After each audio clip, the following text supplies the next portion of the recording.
അകത്തേക്ക് കയറിയ ശേഷം പ്രതാപ് പിന്നിൽ വരുന്ന അനസിന്റെ അടുത്തേക്ക് നീങ്ങി നിന്ന് അനസിന്റെ ചെവിയിൽ പറഞ്ഞു, എടോ, നമ്മളെ ആരോ ഫോളോ ചെയ്യുന്നുണ്ട്. അവൻ ഷിജിലിന്റെ വീടിന്റെ പുറത്ത് ഗേറ്റിന്റെ അടുത്തായിട്ട് നിൽക്കുന്നുണ്ട്. നമ്മൾ പുറത്തിരുന്ന് സംസാരിച്ചപ്പോൾ അവൻ 1-2 വട്ടം ഗേറ്റിലൂടെ അങ്ങോട്ടും ഇങ്ങോട്ടും നടക്കുന്നുണ്ടായിരുന്നു. അതാണ് ഞാൻ അകത്തേക്ക് കയറിയിരിക്കാന്ന് പറഞ്ഞത്. ഇവിടുന്ന് നേരെ ഇറങ്ങിച്ചല്ലാതെ അവനെ പിടിക്കാൻ വേറെ വല്ല വഴിയുണ്ടോ എന്ന് നോക്ക്. ആരാണ് സാർ അത്? സാറിന് ഉറപ്പാണോ ആ ആള് നമ്മളെ തന്നെയാണോ ശ്രദ്ധിക്കുന്നത്? അതേടോ, ഞാൻ കണ്ടതാണ്. അവൻ അവിടെ നിന്ന് ഒളിഞ്ഞ് നമ്മളെ നോക്കുന്നത്. ഷിജിൽ എന്തോ പിടിക്കപ്പെട്ട ഭാവത്തിൽ പുറത്തെ ഗേറ്റിലേക്ക് നോക്കി. ഗേറ്റിലേക്ക് നോക്കിയ 3 പേരും കണ്ടു. മതിലിന്റെ മറവിൽ ഒളിച്ച് ഗേറ്റിനരികിൽ മുഖം മാത്രം കാണിച്ച് വീട്ടിലേക്ക് തന്നെ നോക്കി നിൽക്കുന്ന ഒരാളെ. കഥകളുടെ മായിക ലോകത്തിലേക്ക് എല്ലാവർക്കും സ്വാഗതം. ആനസും പ്രതാപും കൂടി ഡോറ് തുറന്ന് പുറത്തുള്ള ആളെ പിടിക്കാൻ തുനിഞ്ഞെങ്കിലും ഷിജിൽ അവരെ തടഞ്ഞു. എടാ അനസേ, അത് സുനിയാണ്, നമ്മുടെ ചന്ദ്രി ചേച്ചിയുടെ മോൻ. ആ ബുദ്ധികൽപ്പം പ്രശ്നമുള്ള കുട്ടിയില്ലേ, അവനാണത്. സാറേ, അവൻ പണ്ടേ ഇങ്ങനെയാ. പരിചയമുള്ള ആളുകൾ ആരെങ്കിലും കണ്ടു കഴിഞ്ഞാൽ അവൻ പിറകെ വരും. ഇതിപ്പോൾ അനസിനെ അവൻ കുറേ നാളുകൂടി ഇല്ല കണ്ടത്, അതുകൊണ്ട് വന്നായിരിക്കും. ആ, സുനിയാണോ അത്? അവനൊരു പാവമാണ് സാറേ, അവനെ വിട്ടേക്ക്. ഓക്കെ, എങ്കിൽ ഞങ്ങൾ വന്ന കാര്യം പറയാം. ഷിജിലേ, ഞാൻ പറഞ്ഞില്ലേ, എനിക്ക് കുറച്ച് കാര്യങ്ങൾ നിങ്ങളിൽ നിന്ന് അറിയാനുണ്ട്. ഞാൻ ചോദിക്കുന്ന കാര്യങ്ങൾ നിങ്ങൾക്കറിയാവുന്നതാണെങ്കിൽ സത്യസന്ധമായിട്ട് മറുപടി പറയണം. തീർച്ചയായും സാർ, ഈ നാടിൻ്റെ സമാധാനം തിരികെട്ടാൻ എൻ്റെ എന്ത് സഹായവും സാറിന് ഞാൻ നൽകാം. എനിക്ക് 2 കാര്യങ്ങളാണ് അറിയേണ്ടത്. അതിലാദ്യത്തെ കാര്യം ഞാൻ ചോദിക്കാം. മെമ്പർ സജീവിനെ കുറിച്ച് എന്താണ് ഷിജിലിൻ്റെ അഭിപ്രായം? നല്ലൊരു മനുഷ്യനാണ് സാർ, എല്ലാവർക്കും വലിയ പരോപകാരിയാണ്. എന്തുപറ്റി സാർ? ഒന്നുമില്ലടൂ, അയാളെക്കുറിച്ചൊന്ന് അറിയണമെന്ന് തോന്നി. സർ, സജീവേട്ടനെ കുറിച്ച് പറയുകയാണെങ്കിൽ ആളൊരു വളരെ പാവപ്പെട്ട മനുഷ്യനാണ്. പഞ്ചായത്തിൽ നിന്ന് കിട്ടുന്ന വരുമാനവും പിന്നെ അല്ലറ ചില്ലറ കച്ചവടവും. നേരത്തെ ടൂറിസ്റ്റുകൾ വന്നിരുന്നപ്പോൾ അവർക്ക് ചെയ്തു കൊടുക്കുന്ന സഹായങ്ങൾക്ക് അവർ കൊടുക്കുന്ന ടിപ്പും എല്ലാമായിട്ട് കഷ്ടപ്പെട്ടാണ് അദ്ദേഹം ജീവിക്കുന്നത്. മരണങ്ങൾ തുടർച്ചയായപ്പോൾ ഇങ്ങോട്ട് ടൂറിസ്റ്റുകൾ വരാതെയായി. അപ്പോൾ അദ്ദേഹത്തിൻ്റെ വരുമാനം നിലച്ചു. അതിനുശേഷം 1-2 സ്ഥലക്കച്ചവടങ്ങൾ പുള്ളി നടത്തിയിട്ടുണ്ട്. അത്രയുമേ എനിക്കറിയുള്ളൂ. പുള്ളി ഒരു നിഷ്കളങ്കനാണ് സാർ. ഷിജിലേ, ഈ അടുത്ത നാളുകളിൽ ഈ ഗ്രാമത്തിൽ എന്തെങ്കിലും പ്രത്യേക സംഭവങ്ങൾ നടന്നിട്ടുണ്ടോ? അങ്ങനെ പ്രത്യേകിച്ചൊന്നുമില്ല സാർ. ഇടയ്ക്കിടെ ഉണ്ടാകുന്ന വഴക്കുകൾ തന്നെ ഉള്ളൂ. അതും കള്ളു കുടിച്ച ശേഷം ഉണ്ടാകുന്ന വാക്കുതർക്കങ്ങൾ മൂലം ഉണ്ടാകുന്നത്. അതല്ലാതെ വേറെ എന്തെങ്കിലും ഉണ്ടായിട്ടുണ്ടോ? എൻ്റെ ഓർമ്മയിലൊന്നുമില്ല സാർ. എന്തെങ്കിലും കാര്യം ഓർമ്മ വന്നാൽ എന്നെ വിളിച്ച് പറയാൻ മടിക്കരുത്. ദാ എൻ്റെ വിസിറ്റിംഗ് കാർഡ് എന്ന് പറഞ്ഞ് പോക്കറ്റിൽ നിന്നും പ്രതാപ് വിസിറ്റിംഗ് കാർഡ് എടുത്ത് ഷിജിലിന് കൊടുത്തു. തുടർന്ന് അനസിന് നേരെ തിരിഞ്ഞുകൊണ്ട്, എങ്കിൽ നമുക്ക് ഇറങ്ങിയാലോ അനസേ? ഇറങ്ങും സാർ. അല്ലടോ, വള്ളം എന്താ ചെയ്യുക? ആ എടാ ഷിജിലെ, ഇന്ന് വൈകുന്നേരത്തിന് ഒരു വള്ളം സംഘടിപ്പിക്കാൻ പറ്റുമോ? നാളെ രാവിലെ തിരികെ കൊടുക്കാം. എന്തിനാ വേറെ സംഘടിപ്പിക്കുന്നത്? നീ എൻ്റെ വെള്ളം എടുത്തോ. എന്തിനാടാ വള്ളം? ചെറിയൊരു പരിപാടി ഉണ്ടാ. നീ എവിടെയാ വള്ളം കിട്ടിയിരിക്കുന്നത്? വീടിൻ്റെ പിറയിലെ കടവിലുണ്ട്. നീ എപ്പോഴാന്ന് വെച്ചാൽ എടുത്തോ. ഓക്കേടാ, ഞാൻ സമയമാകുമ്പോൾ എടുത്തോളാം. ഞങ്ങൾ ഇറങ്ങട്ടെ. യാത്ര പറഞ്ഞ് പ്രതാപും മനസ്സും അവിടെ നിന്നിറങ്ങി. അനസേ, നമ്മുടെ ലിസ്റ്റിൽ നിന്നും സജീവിനെയും വെട്ടാം, അല്ലേടോ? എന്താ തൻ്റെ അഭിപ്രായം? സാറേ, ഷിജിൽ പറഞ്ഞനുസരിച്ച് സജീവ് പ്രശ്നക്കാരാണെന്ന് തോന്നുന്നില്ല. പിന്നെ ഞാൻ ഇന്നലെ എൻ്റെ അച്ഛനുമായിട്ട് ഈ സജീവിൻ്റെ കാര്യം സംസാരിച്ചിരുന്നു. അച്ഛനും പറഞ്ഞത് പുള്ളി വലിയൊരു പ്രശ്നക്കാരനൊന്നുമല്ല, ഒരു നിഷ്കളങ്കനാണെന്ന് തന്നെയാണ്. നമുക്കൊന്ന് അയാളുടെ വീട്ടിൽ പോയി നോക്കിയാലോ? വീടും പരിസരവും കണ്ടാൽ അറിയാലോ അയാളുടെ സാമ്പത്തിക സ്ഥിതി. പോയി നോക്കാം. ഞാൻ സജീവ് എവിടെയുണ്ടെന്ന് വിളിച്ചു നോക്കട്ടെ. ഫോൺ എടുത്ത് പ്രതാപ് സജീവിനെ വിളിച്ചു. എവിടെയുണ്ടെന്ന് അന്വേഷിച്ചു. സജീവ് കടവിലുണ്ടെന്ന് പറഞ്ഞതനുസരിച്ച് പ്രതാപ് നേരെ കടവിലേക്ക് പോയി. പ്രതാപ് മനസ്സിൽ നടന്നു വരുന്നത് കണ്ട സജീവ് ഓടി അവരുടെ അടുത്തേക്ക് ചെന്നു. സർ, എപ്പോൾ എത്തി? വന്നിട്ട് സാറെന്താ വിളിക്കായിരുന്നേ? ഞങ്ങൾ എത്തിയിട്ട് കുറച്ച് സമയമായി. അനസിൻ്റെ ഒരു ഫ്രണ്ടുണ്ട്, ഷിജിൽ. അവനെ ഒന്ന് കാണാൻ വേണ്ടി പോയതാ. എന്ത് സാർ പ്രത്യേകിച്ച്? ഒന്നുമില്ലടോ, വെറുതെ. അനസ് അയാളെ കണ്ടിട്ട് കുറച്ച് നാളുകളായി, അങ്ങനെ കാണാൻ വേണ്ടി പോയതാ. സജീവ് അറിയില്ലേ അനസിനെ? പിന്നെ എനിക്കറിയില്ലേ, നമ്മുടെ നാട്ടുകാരനായിരുന്നില്ലേ. ജോലി കിട്ടിയ ശേഷമല്ലേ ടൗണിലേക്ക് പോയത്. അച്ഛനും അമ്മയ്ക്ക് സുഖമല്ല അനസേ? എല്ലാവരും സുഖമായിരിക്കുന്നു സജീവേട്ടാ. സജീവേ, എന്തായടോ ഞാൻ ഏൽപ്പിച്ച കാര്യം? എന്താ സാർ? എടോ, ഇവിടെ അടുത്ത കാലത്ത് എന്തെങ്കിലും കാര്യങ്ങൾ പ്രത്യേകിച്ച് നടന്നിട്ടുണ്ടോ എന്ന് അന്വേഷിക്കാൻ ഞാൻ പറഞ്ഞിരുന്നില്ലേ? അതെന്തായി? സാർ, അങ്ങനെ പ്രത്യേകിച്ചൊന്നും നടന്നിട്ടില്ല. പിന്നെ ഞാൻ പറഞ്ഞിരുന്നില്ലേ, മരണങ്ങൾ തുടർന്നപ്പോൾ ഇവിടെ കുറച്ച് കല്യാണങ്ങൾ മുടങ്ങിയിരുന്നു. അതിൻ്റെ ബാക്കിയായി ഇവിടെ കുറച്ചൊരു വീടും സ്ഥലവും വിറ്റ് ടൗണിലേക്ക് താമസം മാറാൻ നിൽക്കുന്നുണ്ട്. അതിൽ 2-3 കച്ചവടം നടത്തിയത് ഞാനാണ്. ടൂറിസ്റ്റുകൾ വരാതെ ആയപ്പോൾ ഉണ്ടായ വരുമാനം നഷ്ടമായി. അപ്പോൾ ഇതുപോലെ എന്തെങ്കിലുമൊക്കെ ചെയ്താണ് ജീവിക്കുന്നത്. ഇവിടെ ഇത്രയധികം മരണങ്ങൾ നടന്നിട്ടും ഇവിടെയുള്ള സ്ഥലങ്ങൾ ആരോട് വാങ്ങുന്നത്? സുനിൽകുമാർ കൂട്ടായി എന്ന് പറയുന്ന ഒരു പുതുപ്പണക്കാരനുണ്ട് സാർ ഇവിടെ. അവൻ കുറേ നാളായിട്ട് പുറത്തേത് സ്ഥലത്തായിരുന്നു. അവനാണ് ഈ സ്ഥലങ്ങൾ മുഴുവൻ വാങ്ങിയിരിക്കുന്നത്. എന്തിനാടോ അവൻ ഇത്രയധികം സ്ഥലം? ഇവിടുത്തെ പ്രശ്നങ്ങളെല്ലാം മാറിക്കഴിയുമ്പോൾ മറിച്ചു വെക്കാനായിരിക്കും സാർ.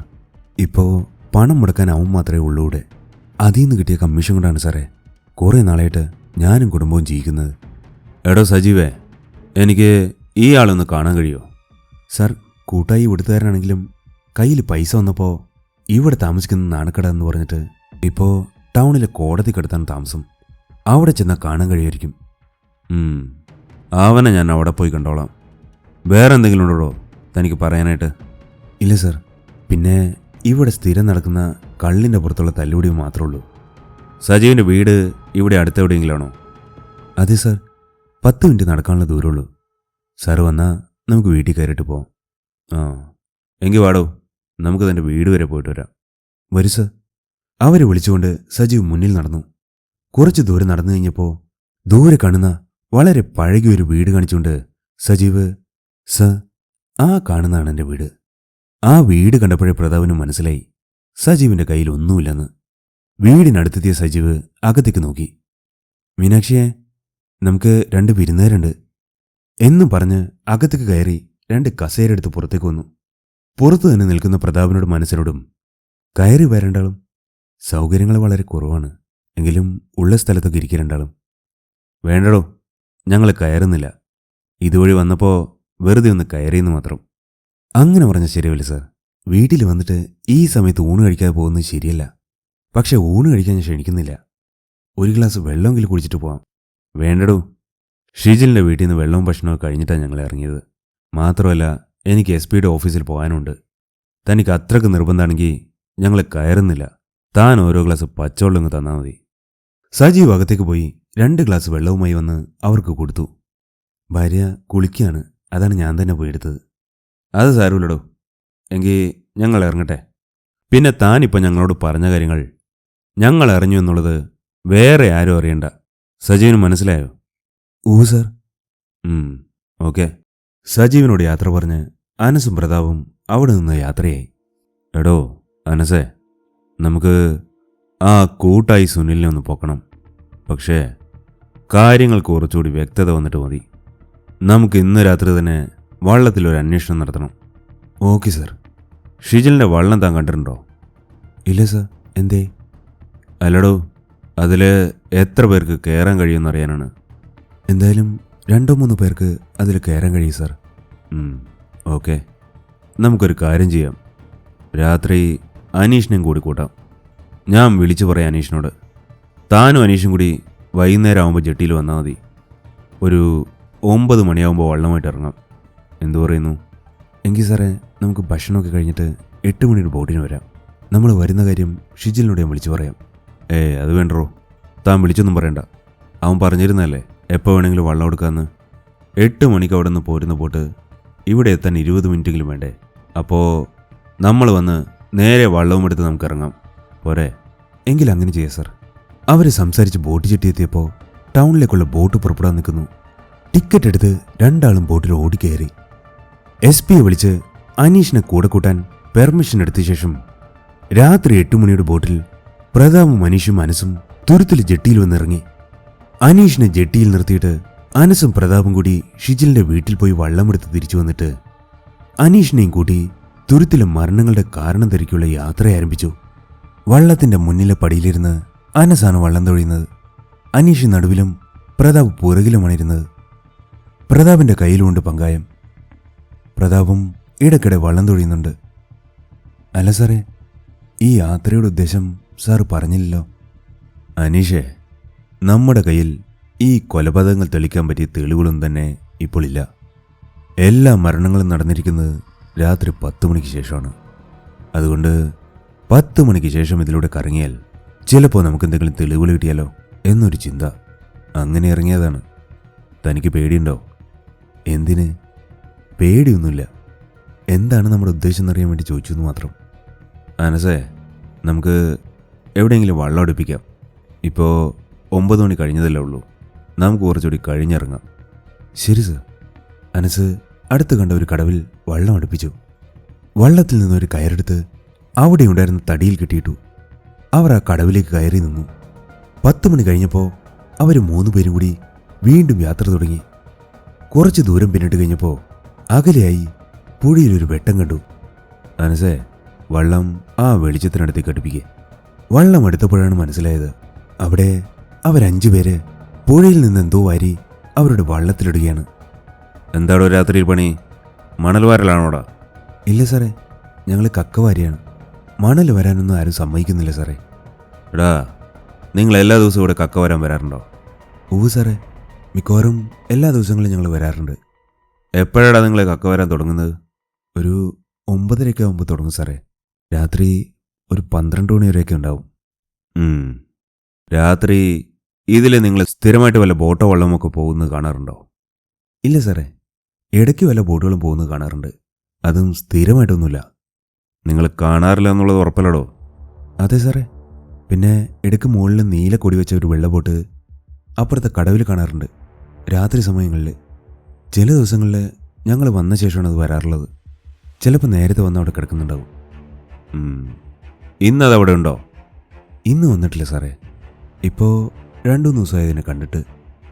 അവർ സംസാരിച്ചുകൊണ്ടിരിക്കെ ഒരു വെളുത്ത ബോട്ട് അവരെ കടന്നുപോയി.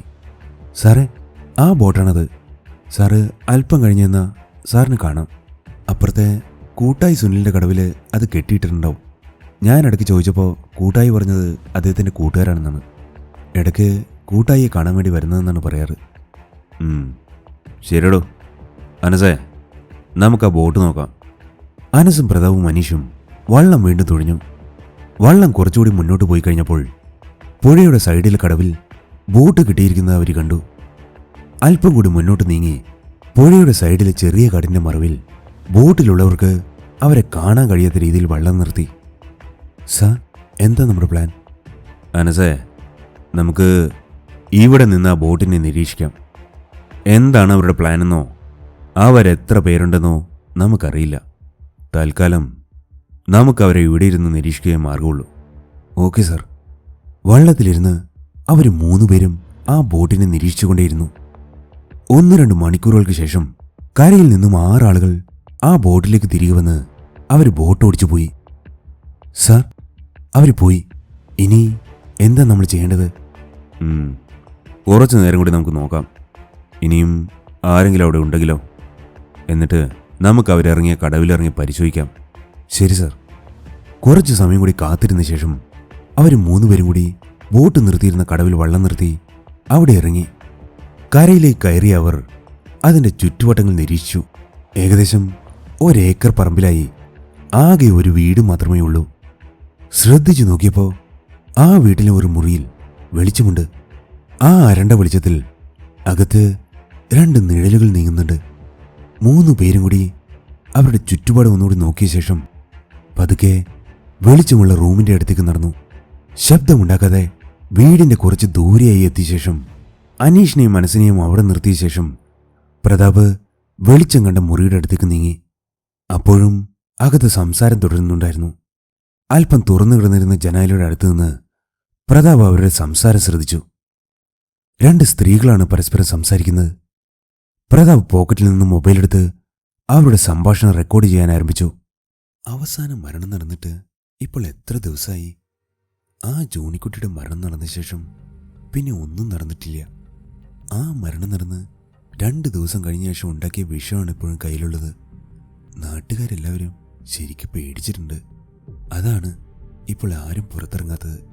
പക്ഷേ വെറുതെ പിടിച്ചുകൊണ്ട് കാര്യമില്ല. നമ്മൾ പ്ലാൻ ചെയ്ത പോലെ ഒന്നും നടക്കുന്നില്ല. മാത്രമല്ല, ആ പോലീസുകാരൻ അതിൻ്റെ പിറകെ തന്നെ ഉണ്ടെന്നാണ് തോന്നുന്നത്. ഞാൻ അന്ന് പറഞ്ഞതല്ലേ ആ സമയത്ത് ആളെ പിടിക്കരുതെന്ന്. 8 മണിക്കൂറിനുള്ളിലാണ് പോസ്റ്റ്മോർട്ടം നടന്നിരുന്നെങ്കിൽ നമ്മുടെ പദ്ധതിയെല്ലാം പൊളിയുമായിരുന്നു. 8 മണിക്കൂറിനുള്ളിലായിരിക്കില്ല. അങ്ങനെ ആയിരുന്നെങ്കിൽ ആ മരണം കൊലപാതകമാണെന്ന് തെളിയുമായിരുന്നില്ലേ? അങ്ങനെ തെളിഞ്ഞിരുന്നെങ്കിൽ പത്രത്തിലും ടി വിയിലൊക്കെ വാർത്ത വരുമായിരുന്നു.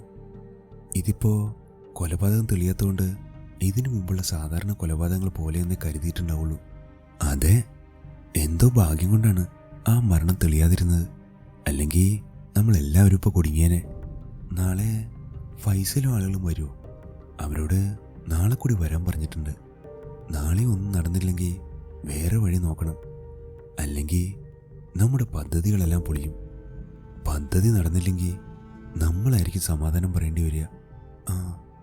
അത് നമുക്ക് നാളെ നോക്കാം. രാവിലെ സാറിനെ കാണാൻ പോകണം. സാറിനെ കണ്ടിട്ട് നമുക്ക് കാര്യങ്ങളെല്ലാം പറഞ്ഞ ശേഷം വേറെ എന്തെങ്കിലും വഴിയൂടെ ഉണ്ടോ എന്ന് ശ്രമിക്കാം. വേറെ എന്ത് വഴി? അത് നമുക്ക് നാളെ സാറിനെ കണ്ട ശേഷം തീരുമാനിക്കാം. സമയം കുറേയായി. ഇപ്പം നമുക്ക് കിടക്കാം. ബാക്കി നമുക്ക് നാളെ തീരുമാനിക്കാം. ആ മുറിയിലെ ലൈറ്റ് ഓഫാക്കി അവർ കിടന്നു എന്ന് ഉറപ്പായ ശേഷം പ്രതാപ് അവിടെ നിന്ന് തിരികെ അനീഷിൻ്റെയും മനസ്സിൻ്റെയും അടുത്തേക്ക് ചെന്നു. സാർ, എന്തായി സാർ പോയിട്ട്? എന്തെങ്കിലും ഉപകാരമുള്ളത് കിട്ടിയോ?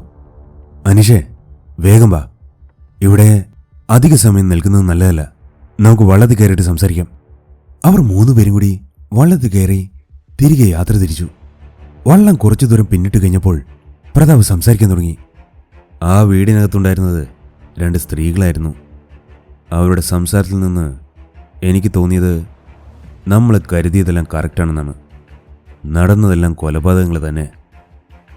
ജോണിക്കുട്ടിയുടെ കൊലപാതകം നമ്മൾ കണ്ടെത്തിയത് അവരറിഞ്ഞിട്ടില്ല.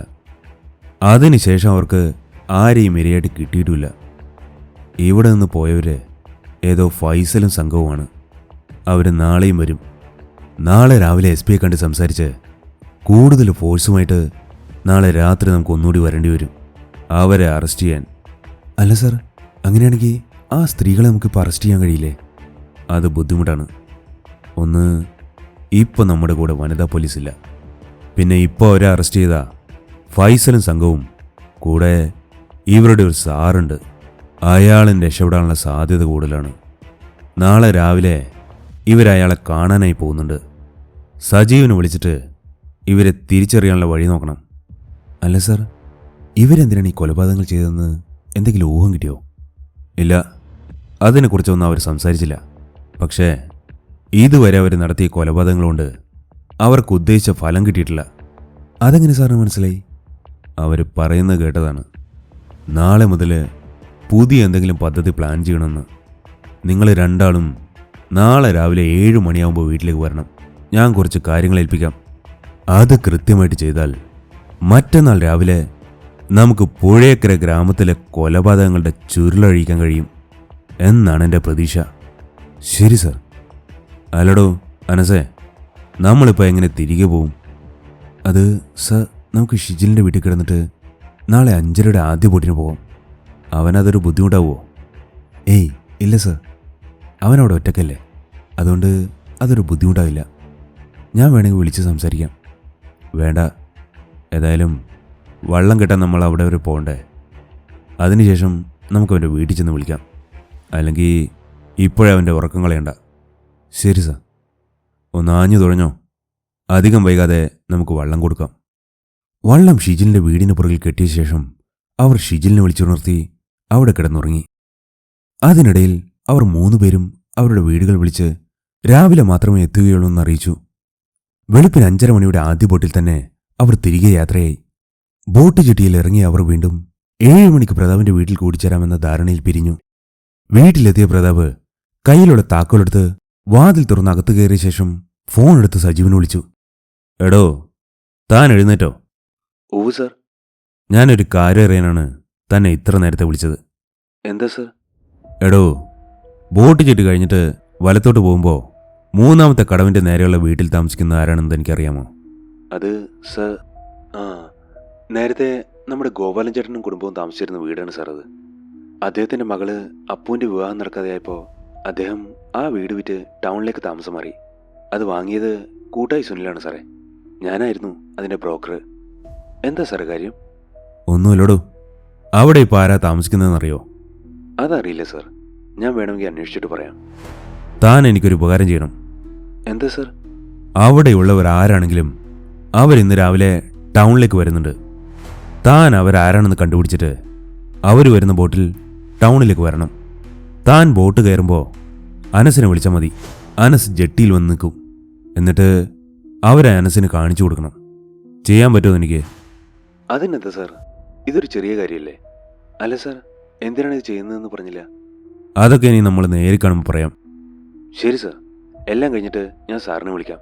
സജീവുമായുള്ള സംസാരം അവസാനിപ്പിച്ച് പ്രതാപ് നേരിൽ കാണുവാനുള്ള അനുവാദത്തിനായി SP വിളിച്ചു. സാർ, പ്രതാപാണ്. എന്താടോ രാവിലെ തന്നെ? സാർ, എനിക്ക് സാറിന് അത്യാവശ്യമായിട്ടൊന്ന് നേരിൽ കാണണം. എന്താടോ? എന്താണെങ്കിലും താൻ ഫോണിൽ പറഞ്ഞോ? അത് വേണ്ട സാർ, നേരിൽ പറയാം. കുറച്ച് കോംപ്ലിക്കേറ്റഡ് ആണ്. അതാണ് ഞാൻ സാറിനെ ഇത്ര രാവിലെ വിളിച്ചത്. എങ്കിൽ താൻ വീട്ടിലേക്ക് പോരെ, ഞാനിവിടെ ഉണ്ടാവും. അത് വേണ്ട സാർ, രാവിലെ എനിക്ക് കുറച്ച് അത്യാവശ്യ പരിപാടികളുണ്ട്. അത് കഴിഞ്ഞേ എനിക്ക് വരാൻ കഴിയൂ. സാർ എപ്പോഴാണ് ഓഫീസിലെത്തുക? 9 മണിയാകുമ്പോൾ ഞാൻ ഓഫീസിലുണ്ടാവും. താനപ്പോൾ അങ്ങോട്ട് വന്നോളൂ. നമുക്ക് ഓഫീസിലിരുന്ന് സംസാരിക്കാം. Okay sir, thank you. Pratap call cut ചെയ്തു. ഡേ സിസ്ലിയെ, നിങ്ങൾ ഇന്നലെ എവിടെയായിരുന്നു മനുഷ്യ? ഞാനിവിടെ ഒറ്റക്കാണെന്ന് അറിയില്ലേ? ഞാൻ ഇന്നലെ എൻ്റെ 2ാം ഭാര്യയുടെ വീട്ടിൽ പോയതാ. രാത്രി തിരികെ വരാമെന്ന് കരുതിയാണ് പോയത്. പക്ഷെ വരാൻ കഴിഞ്ഞില്ല. അതല്ല ഞാൻ നിന്നെ വിളിച്ചു പറഞ്ഞത്. ഇച്ഛായ തമാശക്ക് പോലെ ഇങ്ങനെയൊന്നും പറയില്ല കേട്ടോ. എനിക്ക് സങ്കടമാവും. ഞാനിവിടെ ഒറ്റക്കായ വിഷമം കൊണ്ടല്ലേ ചോദിച്ചത്. എടി പോത്തെ, ഞാൻ പറഞ്ഞില്ലേ പുതിയൊരു കേസിൻ്റെ പിറകെയാണെന്ന്. അതിനു വേണ്ടി പോയതാണ്. തിരികെ വരാൻ വണ്ടി കിട്ടിയില്ല. പിന്നെ CI പ്രതാപിൻ്റെ വീട്ടിൽ കയറാനും മാത്രം ധൈര്യമുള്ള ഒരു കള്ളനും ഇപ്പോൾ ഇവിടെ ഇല്ല. ഇനി ഉണ്ടാവുകയാണെങ്കിൽ അപ്പം നമുക്ക് നോക്കാം. ഇച്ചായൻ എപ്പോഴാണ് എത്തിയത്? വന്നിട്ട് എന്നെ എന്താ വിളിക്കാതിരുന്നേ? ഞാനൊരു 1/2 മണിക്കൂറായിട്ടുണ്ടാവും എത്തിയിട്ട്. നീ ഉറങ്ങിയാണെന്ന് അറിയാവുന്നതുകൊണ്ട് നിന്നെ വിളിച്ചില്ല. കയ്യിലുണ്ടായിരുന്ന താക്കോലെടുത്ത് വാതിൽ തുറന്ന് അകത്ത് കയറി. കുറച്ച് കോളുകൾ ചെയ്യാനുണ്ടായിരുന്നു. അത് ചെയ്ത ശേഷമാണ് നിന്നെ വിളിക്കുന്നത്. ഞാൻ ബാത്റൂമിൽ കയറി ഫ്രഷ് ആകുമ്പോഴേക്കും നീ ചായ റെഡിയാക്കാൻ നോക്കൂ. ശരി ചായ. ബ്രേക്ക്ഫാസ്റ്റ് എന്താടി ഉള്ളത്? എന്താ ചേട്ടാ കാര്യം? കടല വെള്ളത്തിലിട്ടിട്ടുണ്ട്. പൊട്ടുണ്ടാക്കിയിട്ട് കടലക്കറി ഉണ്ടാക്കാം. ആ, അനസും അനീഷും ഉണ്ടാവും കഴിക്കാൻ. അവരിപ്പോൾ ഇങ്ങെത്തും. നീ ബ്രേക്ക്ഫാസ്റ്റ് ഉണ്ടാക്കുമ്പോൾ അവർക്ക് കൂടെ ഉള്ളത് ഉണ്ടാക്കിക്കോ. പ്രതാപ് പറഞ്ഞ് സമ്മതിച്ച സിസ്ലി അകത്തേക്ക് പോയി. അന്നത്തെ പത്രം വായിച്ച് ചായ കുടിച്ചുകൊണ്ടിരിക്കുമ്പോഴാണ് ഡോർ ബെൽ അടിക്കുന്നത് കേട്ടത്. വാതിൽ തുറന്നു നോക്കിയപ്പോൾ അനീഷും മനസ്സും വന്നതായിരുന്നു. അവരെ അകത്തേക്ക് ക്ഷണിച്ചുകൊണ്ട് പ്രതാപ് കസേരയിലിരുന്നു. അനസ്, ഞാൻ സജീവിനെ വിളിച്ചിരുന്നു.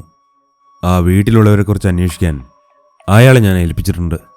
അവർ ബോട്ട് കയറുമ്പോൾ സജീവ് അനസിനെ വിളിക്കും. അനസ് ആ സമയത്ത് നേരെ ബോട്ട് ചുറ്റി ചെല്ലണം. സജീവ് അവരെ കാണിച്ചു തരും. അതിനുശേഷം അനസ് അവരെ പിന്തുടരണം. അവരെവിടെയൊക്കെ പോകുന്നു, ആരെയൊക്കെ കാണുന്നു തുടങ്ങിയ കാര്യങ്ങൾ അവരറിയാതെ അനസ് വാച്ച് ചെയ്യണം. യാതൊരു കാരണവശാലും അവർക്ക് സംശയത്തിന് ഇടകൊടുക്കരുത്. Okay sir. അനീഷ്, താൻ എൻ്റെ ഒപ്പം വരണം. നമുക്ക് SP കണ്ട് കുറച്ച് കാര്യങ്ങൾ സംസാരിക്കാനുണ്ട്. ഇന്ന് രാത്രിയിൽ ഓപ്പറേഷന് വേണ്ട കാര്യങ്ങളും ഫോഴ്സിനെയെല്ലാം SP സംസാരിച്ച് അദ്ദേഹത്തെ ബോധ്യപ്പെടുത്തി അനുവാദം വാങ്ങേണ്ടതാണ്.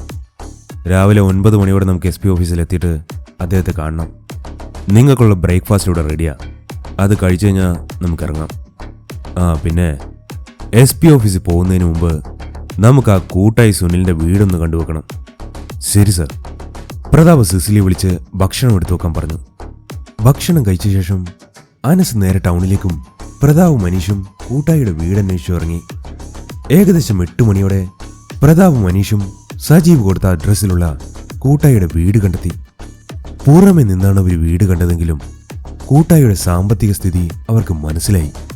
കൂട്ടായിയുടെ വീട് വെറുമൊരു വീടെന്ന് പറയാൻ കഴിയില്ല. മറിച്ച് അതൊരു കൊട്ടാരമാണ്. മുറ്റം നിറയെ വിദേശപ്പൂക്കൾ പിടിപ്പിച്ചിരിക്കുന്ന വലിയൊരു പൂന്തോട്ടം. വീടിന്റെ പോർച്ചിൽ വിലയേറിയ കാറ്. അങ്ങനെ കണ്ടാൽ തന്നെ അറിയാം കൂട്ടായി ഒരു കോടീശ്വരനാണെന്ന്. പുറമെ നിന്നെല്ലാം മനസ്സിലാക്കിയ പ്രതാവും മനീഷും നേരെ SP ഓഫീസിലേക്ക് യാത്രയായി. SP ഓഫീസിലെത്തിയ അവർ SP റൂമിന്റെ ഡോറിൽ തട്ടി അനുവാദം ചോദിച്ചു. Yes, come in. ഉള്ളിൽ നിന്നും അനുവാദം കിട്ടിയപ്പോൾ അവരകത്തേക്ക് കയറി. അകത്തേക്ക് കയറിയ അനീഷും പ്രതാപും SP സല്യൂട്ട് അടിച്ചു. ആ ഇരിക്കും രണ്ടാളും. താങ്ക് യു സർ എന്ന് പറഞ്ഞ് രണ്ടാളും കസേരയിലിരുന്നു. എന്താടോ കാണണമെന്ന് പറഞ്ഞത്? കേസ് അന്വേഷണം തുടങ്ങിയത് മുതൽ ഇന്നലെ രാത്രി നടന്നുവരെയുള്ള കാര്യങ്ങൾ വിശദമായി പ്രതാപ് SP അറിയിച്ചു. അവരാരാണെന്നോ അവരുടെ ഉദ്ദേശം എന്താണെന്നോ എന്തെങ്കിലും സൂചനയുണ്ടോ പ്രതാപ്? ഇല്ല സാർ, അതിനെക്കുറിച്ചൊന്നും യാതൊരു ഊഹവുമില്ല. പിന്നെ എന്താണ് പ്രതാപിൻ്റെ പ്ലാൻ? സാർ, എനിക്കിന്ന് രാത്രി 10 പോലീസുകാരെയും അനീഷിനെയും എനിക്ക് വിട്ടുതരണം. അതിൽ 2-3 വനിതാ പോലീസുകാരും വേണം. കൂടെ 2 പോലീസ് ബോട്ടും. എല്ലാ പോലീസുകാരോടും രാത്രി 9 മണിക്ക് ശേഷം ടൗണിലെ പോലീസ് സ്റ്റേഷനിൽ എത്തിയാൽ മതി എന്ന് പറയണം. ബോട്ടുകൾ 10 മണിക്ക് ശേഷം ജെട്ടിയിലെത്തിച്ചാൽ മതി. എന്താണ് പ്ലാനെന്നോ എവിടെയാണ് ഓപ്പറേഷനെന്നോ നമ്മൾ 3 പേരല്ലാതെ വേറെ ആരും അറിയരുത്.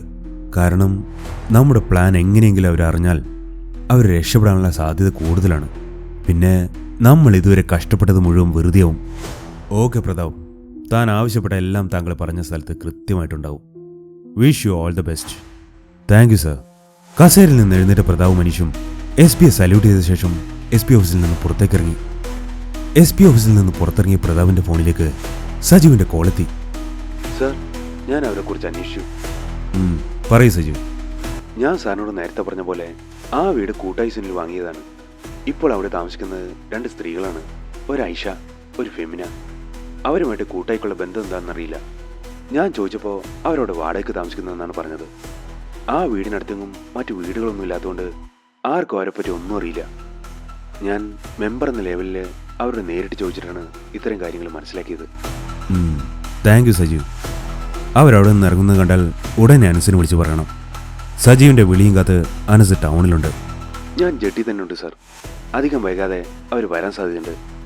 ഞാൻ അവരുടെ വീട്ടിൽ ചെന്നപ്പോൾ അവരിവിടെ പോകാനായിട്ട് റെഡിയാവുമായിരുന്നു. അവരെ കണ്ട ഞാൻ അനസ് സാറിനെ വിളിച്ചിട്ട് പറഞ്ഞോളാം. എടോ, വൈകിട്ട് ചിലപ്പോൾ തൻ്റെ ഒരു സഹായം കൂടി എനിക്ക് വേണ്ടിവരും. അങ്ങനെ വന്നാൽ ഞാൻ തന്നെ വിളിക്കാം. എന്തായാലും സാർ വിളിക്കേ. എന്നെക്കൊണ്ട് കഴിയുന്ന പോലെ ഞാൻ സാറിനെ സഹായിക്കാം. ഓക്കെടോ. ഫോൺ കട്ടാക്കിയ പ്രതാപ് അനീഷിനോട് കാര്യങ്ങൾ പറഞ്ഞ ശേഷം വണ്ടിയെടുത്ത് യാത്രയായി. കുറച്ച് ദൂരം പിന്നിട്ട ശേഷം ഫോണിൽ മെസ്സേജ് വന്നപ്പോൾ വണ്ടി ഒതുക്കി ഫോണെടുത്ത് നോക്കി.